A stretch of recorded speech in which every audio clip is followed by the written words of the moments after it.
Hello guys. അപ്പോൾ ഇന്നും Renu Sudhi related ആയിട്ടുള്ള വീഡിയോ തന്നെയാണ് ഞാൻ ചെയ്യുന്നത്. തമ്പനയിൽ കണ്ടപ്പോൾ എല്ലാവർക്കും മനസ്സിലായിട്ടുണ്ടാവും. ദയവ് ചെയ്ത് ഈ ഒരു വിഷയത്തെ കുറിച്ച് അല്ലെങ്കിൽ അതിന്റെ വീഡിയോ കാണാൻ താല്പര്യമില്ലാത്തവർക്ക് സ്കിപ്പ് ചെയ്യാം കേട്ടോ.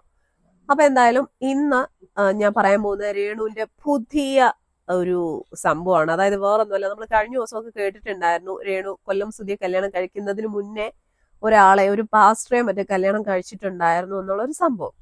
അപ്പൊ അതിന്റെ സത്യാവസ്ഥ എന്താണെന്ന് നമുക്ക് അറിയില്ലായിരുന്നു. പക്ഷെ ഇപ്പോ രേണു തന്നെ ഒരു ഇന്റർവ്യൂവിൽ ആ ഒരു കാര്യം തുറന്നു പറഞ്ഞിരിക്കുകയാണ്. ശരിയാണ്, കൊല്ലം സുധിയെ കല്യാണം കഴിക്കുന്നതിന് മുന്നേ രേണുവിന്റെ ഒരു ലൈഫ് ഉണ്ടായിരുന്നു. പക്ഷെ അത് രേണു പറയുന്നത് ലീഗലി കല്യാണം കഴിച്ചിരിക്കുന്നത് കൊല്ലം സുധിയെയാണ്. പക്ഷേ കല്യാണത്തിന് മുന്നേ ഇതുപോലൊരു ലൈഫ് ഉണ്ടായിരുന്നു. അപ്പോ ആ ഒരു കല്യാണം കഴിച്ച പുള്ളി മറ്റേ ഈ ബന്ധക്കോസോ അങ്ങനത്തെ എന്തോ ഒരു വിഭാഗത്തിൽപ്പെട്ട ഒരാളായിരുന്നു. അങ്ങനെ ഒരാളെയാണ് രേണു കല്യാണം കഴിച്ചത്. അപ്പൊ അവരുടെ ആ ഒരു ചടങ്ങില് ജസ്റ്റ് കൈ പിടിച്ചു കൊടുക്കലോ അതാ മറ്റാണ് കല്യാണം. അപ്പൊ എന്താന്ന് പറഞ്ഞാലും അങ്ങനെ ഒരു സംഭവം ഉണ്ട്. അതുപോലെ തന്നെ ഇതൊന്നും ഇതുവരെ ഈ പറയുന്ന രേണു ഒരു ഇന്റർവ്യൂവിലും കാര്യങ്ങളിലൊന്നും പറഞ്ഞിരുന്നില്ല. മറിച്ച് കൊല്ലം സുധിയെ കല്യാണം ആദ്യത്തെ കല്യാണമാണെന്നാണ് രേണു പറഞ്ഞിരുന്നത്. രേണുവിന്റെ ആദ്യത്തെ കല്യാണമാണെന്നാണ് രേണു പറഞ്ഞിരുന്നത്. പക്ഷേ ഈ രേണുവിന്റെ ഈ ഒരു പാസ്റ്റ്, അതായത് കഴിഞ്ഞു പോയ ഒരു ജീവിതത്തെ കുറിച്ച് കൊല്ലം സുധിക്കും അവരുടെ വീട്ടുകാർക്കും കിച്ചുവിനും ഒക്കെ അറിയാമെന്നാണ് രേണു പറയുന്നത്. ഇത് രേണുവിനോട് എന്താ പറയാ, രേണുവിന്റെ വളർച്ച കണ്ടിട്ട് ശത്രുതയുള്ള ആൾക്കാർ വന്നിട്ട് രേണുവിന്റെ ചില വീഡിയോയുടെ താഴെയൊക്കെ പോയി കമന്റ് ഇട്ടു. രേണുവിന്റെ രണ്ടാമത്തെ കല്യാണമാണ് കൊല്ലം സുധിയായിട്ടുള്ളത്, ആദ്യത്തെ കല്യാണം വേറെ ആയിരുന്നു എന്നൊക്കെ പറഞ്ഞിട്ട് രേണുവിന് അറിയാവുന്നതല്ലേ, രേണുവിന്റെ നാട്ടിലുള്ള ആരാണ്ട് തന്നെ വന്നിട്ട് കമന്റുകളൊക്കെ ഇട്ടു. ഇപ്പൊ രേണു വന്നിട്ട് അങ്ങോട്ട് പൊട്ടിത്തെറിക്കാണ്. ഞാൻ രണ്ടാമത്തെ കല്യാണം കഴിച്ചെങ്കിൽ അല്ലെ ഞാൻ ഒന്ന് കല്യാണം കഴിച്ചിട്ടുണ്ട്, ആർക്കാണ് ഇത്ര വിഷമം, ആരെയാ ഞാൻ ഇതൊക്കെ പറഞ്ഞ് ബോധിപ്പിക്കേണ്ടത്, അങ്ങനെ ഇങ്ങനെയാന്നൊക്കെ പറഞ്ഞ് വന്ന് അങ്ങോട്ട് ഉറഞ്ഞു തുള്ളുകയാണ്. എന്തിനു വേണ്ടിയിട്ട് സത്യം പറഞ്ഞാൽ രേണുവിന് ഇത്രയും നെഗറ്റീവ് വരില്ലായിരുന്നു. അവരവരുടെ ജീവിത മാർഗമാണ് അഭിനയം, അത് അഭിനയിക്കട്ടെ, അതിലൊന്നും ഒരു തെറ്റില്ല. പക്ഷെ ചില കാട്ടിക്കൂട്ടലുകൾ, അതായത് മനഃപൂർവ്വം നെഗറ്റീവ് പബ്ലിസിറ്റിക്ക് വേണ്ടിയിട്ട് രേണു തന്നെ കാണിച്ചു കൂട്ടിയ ചില കോപ്രായങ്ങളാണ് ഇതുപോലുള്ള സംഭവങ്ങളൊക്കെ ഇപ്പൊ ആൾക്കാർ കുത്തിപ്പൊക്കിയത്. കാരണം രേണുവായിട്ട് രേണുവിന്റെ കുഴി തോണ്ടി എന്ന് പറയണം.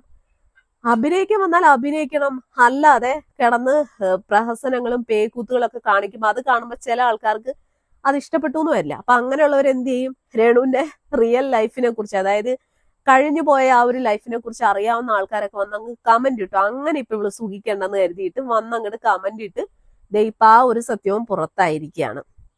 ഇതൊക്കെ പോട്ടെ, ഈ കഴിഞ്ഞ ദിവസം കൊല്ലം സുധിയുടെ 2ാം ചരമവാർഷികമായിരുന്നു.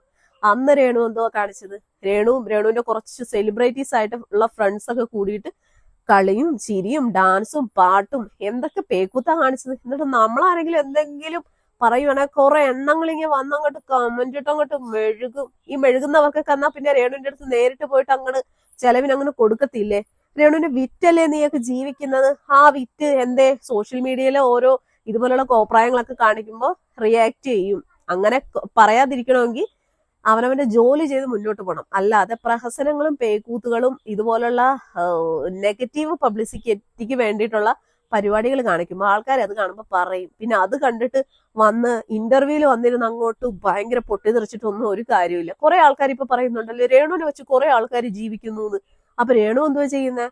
രേണു എത്ര ചാനലിൽ ഇന്റർവ്യൂ കൊടുക്കുന്നു? ഈ രേണുവിന്റെ ഇന്റർവ്യൂ മാത്രമേ ഉള്ളൂ, ദൂരെ ഇന്റർവ്യൂ, എല്ലാ ചാനലും രേണുവിന്റെ ഇന്റർവ്യൂ. ഈ ഇന്റർവ്യൂ ചെയ്യുന്നത് വെറുതെ അല്ല, നല്ല പൈസ അങ്ങ് മേടിച്ചിട്ടാണ് ഇന്റർവ്യൂ ചെയ്യുന്നത്. രേണുവിന്റെ ഇന്റർവ്യൂ ഇല്ലാത്ത ഏതെങ്കിലും ഒരു ചാനലുണ്ടോ? ഇതേ ഇന്നലെ ഉണ്ടായിരുന്നു ഇന്റർവ്യൂ.